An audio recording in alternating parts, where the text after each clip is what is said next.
From reactions to the Ryder Cup to Lexi Thompson's historic upcoming PGA Tour start, the FedEx Fall and the new revamped schedule, we have a little bit of everything for golf fans tonight.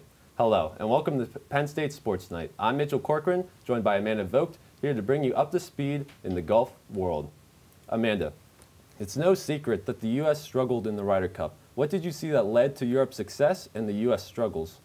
Well, they say Rome wasn't built in a day, but Team Europe sure made it look pretty easy with their 16.5 smackdown to the U.S.'s 11.5 points, especially on Friday, the first day of Friday foursomes and Friday four-ball matches where they shut out the U.S. completely. Saturday, you tried to see a little bit of a U.S. comeback, and Sunday, the same thing when it came down to those single matches when the U.S. started putting up a lot of points, which made Team Europe's captain Luke Donald a little bit worried, to say the least, but they were able to reach their 14-point mark and walk away with 16.5 points.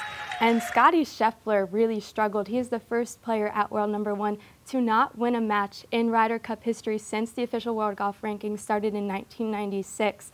And comparatively, Viktor Hovland, there is undoubtedly no one hotter than him right now in golf after winning the 2023 FedEx Cup. And it was a part of one of Scottie Scheffler's beatdowns, a 9-7 win in four-ball play when Scheffler was paired up with Brooks Koepka, and the truth of the Ryder Cup is that it has been extremely hard to win in away soil, and the U.S. has not won in European soil since 1993. It's been a 30-year drought, which will continue for another 4 years, because the next time we see a Ryder Cup, it is back in the U.S. It is out on Long Island at Bethpage Black, but Team Europe showed continuity. It showed its ability to play together, whereas the Americans were a little bit all over the place. You saw those last-minute surges from Max Homa, from Patrick Cantlay, even from Justin Thomas. But overall, if the U.S. can pull ahead like they did in 2021, where they won 19-9, it might seem like 5 points is a lot, but that is tied for the most narrowest margin of victory in the past decade in the Ryder Cup. But Team Europe says they are coming to the U.S. in 2 years with a vengeance to get a road win, and right now there's nothing that would change my mind. Yeah, I agree. It's hard to compete against a guy like Viktor Hovland, who, like you said, is just on fire right now. Arguably, probably the best golfer in the world at this moment. It'll be interesting to see how the U.S. Bounces back in 2025, considering that the Ryder Cup will be played in the United States. We have history in the making as Lexi Thompson makes her PGA Tour debut. Amanda, how do you think this impacts the PGA, and how well do you think she'll do? Yeah, you said it best, history in the making, with Lexi Thompson becoming the 7th woman to play on the PGA Tour, following the footsteps of all these women over here: Babe Zaharis, Shirley Spork, Annika Sorenstam, Susie Whaley, Michelle Wee West, and Brittany Lincicome. And it's a matter of trailblazing. Lexi Thompson looking down on all these women, but she's setting the stage for the future of the women's game and the longevity of this sport, and there's a reason for it. Lexi Thompson just played in the Solheim Cup, where Team Europe also walked away with that one in Spain, but there is a precedent as to why this happens and why this matters. Women's golf has been getting so many more views. They're getting so much more money because of it, especially in their major tournaments, and the fact that she's doing it, the result doesn't matter. Babe Zaharis is the only one out of these 6 to make a cut, and that came in 1945, when the first time she played in a PGA Tour event was 10 years prior in 1935. It's tough to do. These men play from different tees. They have different strengths and different ways that they approach the game compared to how the female golfers do it. But the way that Lexi Thompson trains is second to none. You always see her posting about the time she puts in off the course when she maybe steps away from some events to focus on her physical health and her physical abilities to play. That means she could be a threat this week at the Shriners Open in Las Vegas, Nevada, in one of the FedEx Fall events. And I think she even said it's a matter for what she can do for the future, not necessarily the outcome, and I think it's bigger than golf at this point. Great point. I think no matter what happens, it'll be very entertaining to watch her compete and watch her make history as well.